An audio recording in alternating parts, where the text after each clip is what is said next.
Hello बच्चों, कैसे हो आप सभी। तो आज से हम स्टार्ट कर रहे हैं कक्षा 12वीं की कृषि रसायन की किताब एग्रीकल्चर केमिस्ट्री, जिसका चैप्टर नंबर पहला हम आज स्टार्ट करने जा रहे हैं। ठीक है, तो आराम से हम लाइन टू लाइन पढ़ेंगे, एक एक लाइनों को हम क्लियर करते हुए चलेंगे। ठीक है ना, क्योंकि एग्ज़ाम में आपके कहीं से भी किसी भी पैराग्राफ में से रैंडमली क्वेश्चन बना लिया जाता है, तो हमें एक भी किताब की लाइन छोड़नी नहीं है, लाइन टू लाइन हमें सारी चीज़ें पढ़नी है। ठीक है, चलो स्टार्ट करते हैं चैप्टर 1 को, और जिसका नाम है मृदा, खनिज, चट्टानों का अपक्षय और मृदा निर्माण। ठीक है, अब आपको दिख रखा है यहाँ पे कि हमने इसके अंक कितने दे रखे हैं, या जो मैं बोलूँ कि जो बोर्ड के द्वारा जो इसके अंक दिए गए हैं वो कितने हैं, 4। यानी इस चैप्टर में से आपको 4 नंबर के क्वेश्चन पूछे जाएंगे। ठीक है, जिसमें से आपको 2 तो क्वेश्चन मिलेंगे 1-1 नंबर के, और एक आपको क्वेश्चन मिलेगा 2 नंबर का। ठीक है, 2018 का क्वेश्चन पेपर देख लें हम, या 2019 का क्वेश्चन पेपर देख लें, 2 क्वेश्चन तो यहाँ से 1-1 नंबर के पूछे गए हैं और एक क्वेश्चन यहाँ से 2 नंबर का पूछा गया है। ठीक है, तो चलो चैप्टर को स्टार्ट करते हैं अपन। देखो, सबसे पहले मृदा। तो देखो, मृदा की जो उत्पत्ति है वो कैसे हुई। ठीक है, तो हम बात करते हैं करोड़ों वर्ष पूर्व। पहले हमने क्या सुना था कि जो पृथ्वी है वो कैसा थी, आग का गोला थी। ठीक है, धीरे धीरे धीरे समय बीतता गया बीतता गया बीतता गया, और जो पृथ्वी है वो कैसी होती गई, ठंडी होती गई ठंडी होती गई। तो इसकी जो सरफेस है उस पर किसका निर्माण होने लगा, मृदा का निर्माण होने लगा। अब ये मृदा का निर्माण कैसे हुआ कि जो बड़ी बड़ी चट्टानें हैं उन पर मान के चलो बिजली गिर गई, तो चट्टानों के टुकड़े हो गए, टुकड़े होने से वो टुकड़े छोटे छोटे होते गए, और एक समय ऐसा आया, समय बीतता गया और वो टुकड़े किस में कन्वर्ट हो गए, मृदा में कन्वर्ट हो गए। नदियों के बहाव से क्या है, कंकड़ पत्थर रेत इत्यादि के वो बहते जाते हैं पत्थर, और जब वो बहते हैं तो आपस में उनमें क्या होता है, घर्षण होता है, और घर्षण के फलस्वरूप क्या होता है, छोटे छोटे टुकड़े निकल के आते हैं, और उन छोटे छोटे टुकड़ों को ही आगे जाके किस में कन्वर्ट होना पड़ता है, मिट्टी में, मृदा में उनको परिवर्तित होना पड़ता है। ठीक है, तो अगर हम मृदा की बात करें तो जो मृदा है वो लैटिन भाषा के शब्द से लिया गया है। देखो मैं आपको दिखाता हूं यहां से। चलो, जो मृदा शब्द की उत्पत्ति है वो किससे हुई है, लैटिन भाषा से उत्पत्ति हुई है। और लैटिन भाषा में भी कौन सा वर्ड लिया गया है, सोलम। लैटिन भाषा के सोलम शब्द से लिया गया है। ठीक है, जिसका अर्थ क्या है, जिसका शाब्दिक अर्थ है फ्लोर या फर्श। ठीक है, ये देखो यहाँ पे साफ साफ लिख रखा है, जिसका शाब्दिक अर्थ फ्लोर या फर्श है। ठीक है, आगे चलते हैं। आगे क्या दिख रखा है कि जो मृदा है वो क्या है भाई, एक प्राकृतिक पिंड है। प्राकृतिक पिंड का मतलब प्रकृति द्वारा बनाया गया है, मानव इसका निर्माण नहीं कर सकता है। ठीक है, जिसकी लंबाई चौड़ाई और गहराई होती है। मृदा की लंबाई चौड़ाई गहराई, या हम बोलें कि जो पृथ्वी का पूरा भूभाग है उसको किसने घेर रखा है, मृदा ने घेर रखा है। ठीक है, और मृदा क्या करता है, पौधों की वृद्धि के लिए उसको यांत्रिक सहायता प्रदान करता है। यानी जो पौधों को ठहरने के लिए जो जमीन उपलब्ध करवाता है, जो सरफेस एरिया उपलब्ध करवाता है, वो कौन उपलब्ध करवाता है, मिट्टी। भाई पौधा बड़ा होता है किस में, बड़ा होता है मिट्टी में। पौधे को खड़े रहने के लिए जो सहायता प्रदान करता है वो भी कौन प्रदान करती है, भाई मिट्टी प्रदान करती है। ठीक है, आगे देखो, आगे क्या लिख रखा है कि जो 2 वैज्ञानिक थे उन्होंने इसकी परिभाषा दी थी। पहले थे जोफे एवं मार्बट, और दूसरे कौन थे, बकमैन एवं ब्रेडी। ठीक है, इस बार हो क्या सकता है, आपसे डायरेक्ट क्वेश्चन पूछ ले कि जोफे एवं मार्बट द्वारा दी गई मृदा की परिभाषा दीजिए, या आपसे क्वेश्चन पूछ ले कि जो बकमैन एवं ब्रेडी वैज्ञानिक थे उन्होंने मृदा की क्या परिभाषा दी, उसको लिखिए। तो डायरेक्ट 1 नंबर का क्वेश्चन बन सकता है। ध्यान देना, डेफिनेशन की तरफ चलते हैं। तो डेफिनेशन में क्या लिख रखा है कि जो मृदा है वो क्या है, एक प्राकृतिक पिंड है। मृदा क्या है, एक प्राकृतिक पिंड। यहां देख रखा है, देखो जो आप है ना, पेज के साथ साथ चलते रहो, जैसे जैसे मैं पढ़ा रहा हूं वो पेज के साथ साथ आप चलते रहो। आप अपनी बुक खोल सकते हैं, या आप वीडियो को साफ साफ, आपको पूरी बुक की मैंने लाइन टू लाइन यहाँ पर PDF के थ्रू में आपको दे रखी है, तो आप मेरे साथ साथ एक एक लाइन को अच्छे से पढ़ते हुए चलेंगे। ठीक है, तो क्या लिख रखा है कि मृदा एक प्राकृतिक पिंड है। ठीक है, प्राकृतिक पिंड है, प्रकृति द्वारा बनाया गया है, कृत्रिम रूप से इसका निर्माण नहीं हो सकता। जो प्राकृतिक पदार्थों पर प्राकृतिक बलों से विकसित हुई है, जो प्रकृति के ही पदार्थों पर प्राकृतिक ही बल, यानी प्रकृति ने उसमें क्या लगाया है, अपना बल लगाया, और उनसे उसने मृदा को विकसित किया है। ठीक है, और भिन्न भिन्न गहराइयों पर खनिज एवं कार्बनिक अवयवों के संस्तर के अनुसार इसके भेद किए जाते हैं। आपने देखो कभी कभी आपकी बोरिंग खुदती है, कुआं खुदता है कहीं पर, तो आपने देखा होगा कि ऊपर ऊपर जब खुदाई होगी तब तो आपकी मिट्टी जैसा कलर निकलेगा। जैसे जैसे आप नीचे जाते जाते हो तो जो खुदाई के दौरान जो चीज़ें निकलती हैं उनका रंग बदलता जाता है। देखा है ना भाई, कहीं बोरिंग होती है तो फिर काली चीज़ें निकलती हैं, फिर कुछ स्लेटी सी चीज़ें निकलती हैं, ठीक है। कभी कभी आप देखते हो कि जब बोरिंग की खुदाई होती है तो बीच में पत्थर आ जाता है, तो हमें जगह बदलनी पड़ती है ना। तो इसका मतलब हम क्या समझे कि मिट्टी की एक ही लेयर नहीं है ज़मीन में, मिट्टी कई भागों में, कई लेयरों में एक से अधिक रूप में पाई जाती है। उसके अलग अलग क्या बने हुए हैं, स्तर बने हुए हैं, और हर स्तर एक ऊपर वाले स्तर से अपने कैसे है, अलग है। हर स्तर जो है वो ऊपर वाले स्तर से कैसा है, टोटली अलग है। इस वजह से इसने क्या बोला है परिभाषा में कि प्राय भिन्न भिन्न गहराइयों के खनिज कार्बनिक अवयवों के संस्तर के अनुसार इसके क्या किए जाते हैं, भेद किए जाते हैं। ये संस्तर अपने नीचे स्थित पैतृक पदार्थों से आकारिकी, भौतिक गुण, बनावट एवं रासायनिक गुण एवं संगठन तथा जैविक लक्षणों में क्या रखते हैं, भिन्नता रखते हैं। ठीक है, ये परिभाषा तो दे दी आपकी जोफे एवं मार्बट ने। आगे देखते हैं, दूसरी परिभाषा की तरफ चलते हैं। दूसरी परिभाषा किसने दी, बकमैन एवं ब्रेडी ने। बकमैन ब्रेडी ने क्या बोला कि मृदा एक प्राकृतिक पिंड है। देखो ये दूसरी परिभाषा, साफ साफ आपको एज इट इज ये परिभाषा देखनी है और इसको अच्छे तरीके से समझना है। ये दे रखिए दूसरी परिभाषा, क्या बोला है इन्होंने कि मृदा एक प्राकृतिक पिंड है जो विच्छेदित एवं अपक्षयित खनिज पदार्थों तथा कार्बनिक पदार्थों के सड़ने से विभिन्न पदार्थों के परिवर्तनशील मिश्रण से मृदा प्रोफाइल के रूप में विकसित होती है। पूरी लाइन को समझना, ठीक है। देखो, विच्छेदित और अपक्षयित खनिज पदार्थ तथा कार्बनिक पदार्थों के सड़ने से। अब यहाँ जो ये खनिज पदार्थ और कार्बनिक पदार्थ से अपन मतलब क्या समझेंगे कि जो जीव जंतु हैं एवं पौधे हैं उनके सड़े गले अवशेष, उन्हीं को हम क्या बोलेंगे, कार्बनिक पदार्थ। ठीक है, जैसे कार्बनिक पदार्थ में पेड़ पत्तों की पत्तियां हो गई, पेड़ पौधों की, ठीक है, उनकी जड़ें हो गई, जड़ों के अलावा जो छोटे छोटे जो खरपतवार हैं उनकी क्या हो गए, तने हो गए। यानी पेड़ का अगर मैं बोलूँ जो पूरा भाग है वही अगर सड़ गल जाए तो वो किसका निर्माण करता है, कार्बनिक पदार्थ। और यही कार्बनिक पदार्थ आगे जाके किस में कन्वर्ट होता है, मिट्टी में। जीव जंतुओं की बात करें तो जीव जंतुओं के मृत शरीर, जब जीव जंतु मर जाते हैं तो उनके मृत शरीर वो भी धीरे धीरे किस में मिल जाते हैं, वही मिट्टी में मिल जाते हैं ना, क्योंकि उनका जो अपघटन है वो उनको क्या करते रहते हैं, जो छोटे छोटे अपघटक जीव है वो उनको खाते रहते हैं और धीरे धीरे मलमूत्र द्वारा वो उनको क्या करते रहते हैं, मृदा में मिलाते रहते हैं। और जो जीवित जीव जंतु हैं उनके जो मलमूत्र हैं वो मलमूत्र भी समय के बाद में किस में मिक्स हो जाते हैं, मिट्टी में। यानी हम कह सकते हैं कि जीव जंतुओं के जो सड़े गले अवशेष हैं, जो उनका मलमूत्र है, वो भी लंबे समय के अंतराल में किस में कन्वर्ट हो जाता है, मिट्टी में कन्वर्ट हो जाता है। तो ये सभी घटक किसको बनाने में सहायता करते हैं, मृदा को बनाने में सहायता करते हैं। ठीक है, आगे देखो क्या लिख रखा है, यह पृथ्वी को पतले आवरण के रूप में ढकती है। और आपको पता है भाई कि जो पूरी मिट्टी है वो क्या करती है, जो पृथ्वी को आवरण के रूप में ढकती है। यानी जो पूरी पृथ्वी है वहां पर एक भूभाग पर एक लेयर बनी हुई है और वो लेयर मृदा की बनी हुई है। ठीक है, आगे देखो,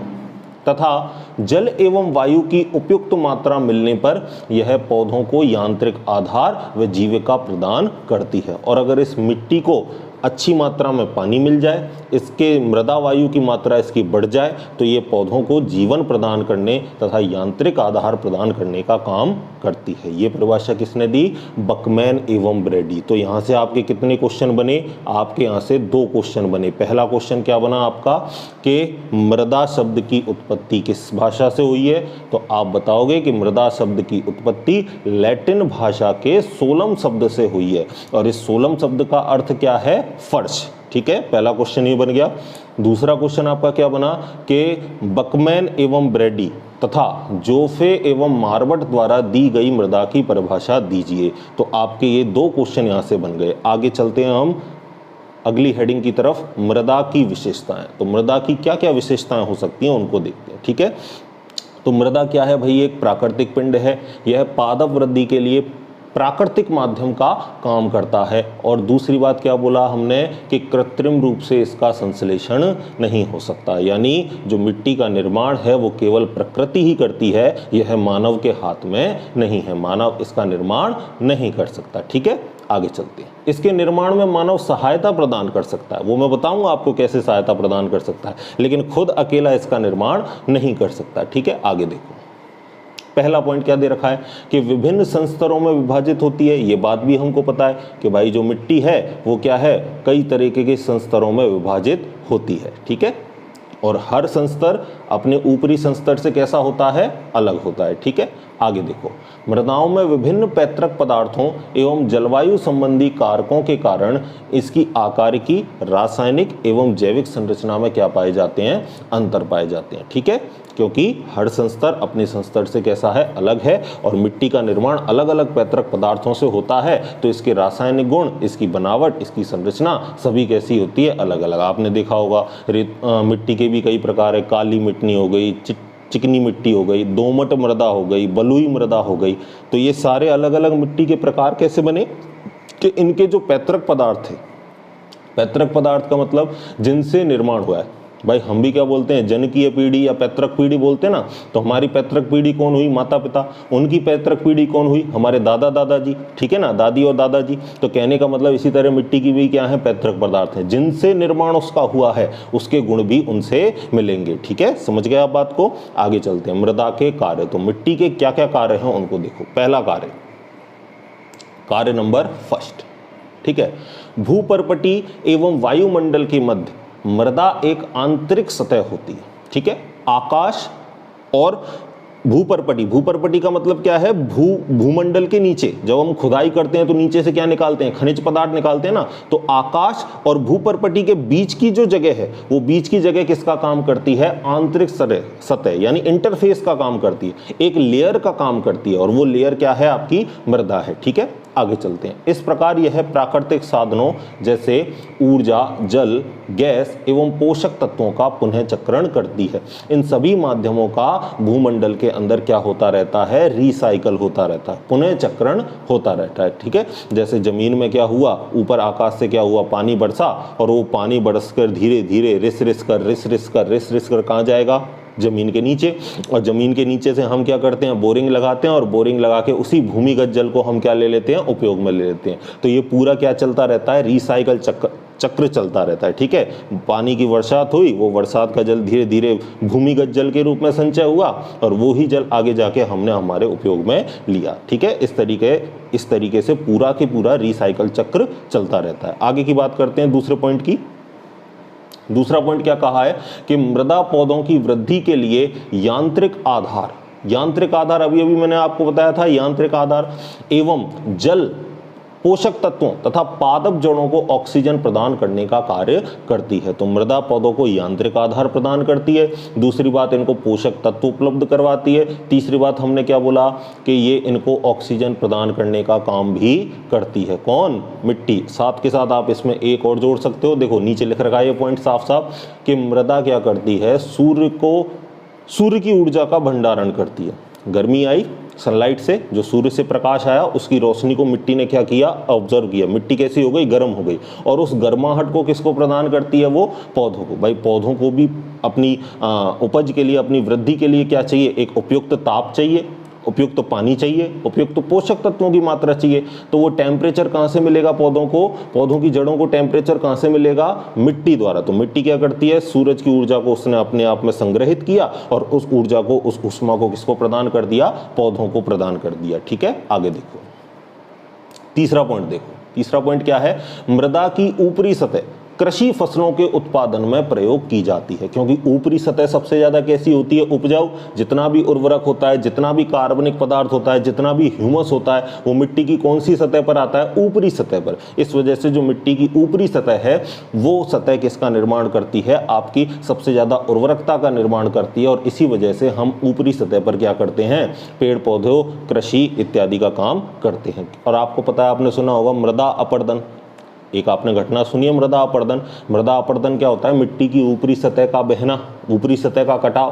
तो ऊपरी सतह ही कैसी होती है, उपजाऊ, और जब उपजाऊ सतह हट जाएगी तो नीचे की भूमि कैसी होगी, अनुपजाऊ। इस वजह से हम क्या कहते हैं कि मिट्टी की जो ऊपरी सतह है वो हमारे लिए कृषि योग्य भूमि होती है, और उसी से हमारी कृषि अच्छी प्रकार से हो सकती है। आगे देखो, आगे क्या बोला है हमने कि विभिन्न जीवों के लिए यह प्राकृतिक निवास स्थान का काम भी करती है। जैसे छोटे छोटे जीव जंतु हो गए, ठीक है, आपने देखा होगा कि आप क्या डालते हो, केंचुए डालते हो वर्मी कंपोस्ट खाद बनाने के लिए, तो ये केंचुए भी मिट्टी की कौन सी सतह पर रहते हैं, ऊपरी सतह पर। छोटे छोटे कीट पतंगे हो गए, ये भी अपने अंडे कहाँ देते हैं, मृदा की ऊपरी सतह पर। अभी आप देखते हो टिड्डी दल का आक्रमण होता है, तो टिड्डी दल भी अपने अंडे जो हैं वो कहाँ देते हैं, मिट्टी। आप देखना कई भी आपको वीडियोस नेट पर मिल जाएंगे, टिड्डी दल अपने अंडों को कहाँ देते हैं, जमीन के अंदर गाड़ देते हैं। तो ये उनके लिए भी किसका काम कर रहा है, निवास स्थान का काम कर रहा है, ठीक है। और मैं आपको बताऊं, जैसे चूहे हो गए, छोटे छोटे जीव जंतु हो गए, खरगोश इत्यादि हो गए, ये अपने बिल कहाँ बनाते हैं, ये भी अपने बिल कहाँ बनाते हैं भाई, मिट्टी की ऊपरी सतह में बनाते हैं, ठीक है। आगे देखो, मृदा का उपयोग इमारतों के निर्माण, सड़कें एवं निरर्थक पदार्थों को मिलाने में किया जाता है। तो बड़ी बड़ी सड़कें हो गई, भवन निर्माण हो गया, या गंदगी को मिलाने का, गंदगी को दाबने का अगर काम हो गया, तो वो सारे काम किससे होते हैं, आपके मिट्टी के द्वारा होते हैं, ठीक है। अब देखो भाई, बहुत इंपॉर्टेंट चीज़, ठीक है, यहाँ से क्वेश्चन बना हुआ है 2018 की एग्जाम में, मृदा का अध्ययन, हेडिंग क्या है आपकी, मृदा का अध्ययन। 2018 में यहाँ से क्वेश्चन बन चुका है 1 नंबर का। क्या क्वेश्चन पूछा था कि मृदा के जन्म, निर्माण तथा वितरण से संबंधित कौन सी शाखा है, मृदा के जन्म, निर्माण तथा वितरण से संबंधित कौन सी शाखा है। तो शाखा का नाम क्या है, पेडोलॉजी। क्या नाम है बच्चों, पेडोलॉजी। सीधा 1 नंबर का क्वेश्चन पूछ लिया। इस वजह से मैं आपसे कहता हूं कि बुक की जो एक एक लाइन है वो आपको बहुत अच्छे से पढ़नी है। इसी वजह से मैं इसको आपको इस तरीके से पढ़ा रहा हूं। अदरवाइज अपन ब्लैक बोर्ड पर भी और अच्छे से पढ़ सकते थे, लेकिन एक लाइन जो है वो आपको क्लियर होनी चाहिए। इस वजह से मैं इस तरीके से आपको वीडियो बना के बता रहा हूं, ठीक है। दूसरी बात क्या है, मृदा शास्त्र। तो पहला क्वेश्चन आपको याद रखना है, पेडोलॉजी 2018 में पूछा गया है। कब पूछा गया, ये 2018 में, ठीक है। अब देखो 2019 में क्या क्वेश्चन पूछ ले आपसे, मृदा शास्त्र से क्वेश्चन पूछ ले, या इसी क्वेश्चन को रिपीट भी कर सकता है। तो आपको क्या याद रखना है, पेडोलॉजी हम किसको बोलते हैं, कि जब मृदा को एक प्राकृतिक पिंड माना जाता है, ये बात हमको पता है, और यह विज्ञान मृदा के जन्म, निर्माण तथा वितरण से संबंधित है। तो जिस शाखा में मृदा के जन्म, निर्माण एवं वितरण से संबंधित बातों का अध्ययन किया जाता है, उस शाखा को हम क्या बोलते हैं, पेडोलॉजी, ठीक है। दूसरा ऑप्शन क्या है यहाँ पर, दूसरी जो हेडिंग है वो क्या है, मृदा शास्त्र।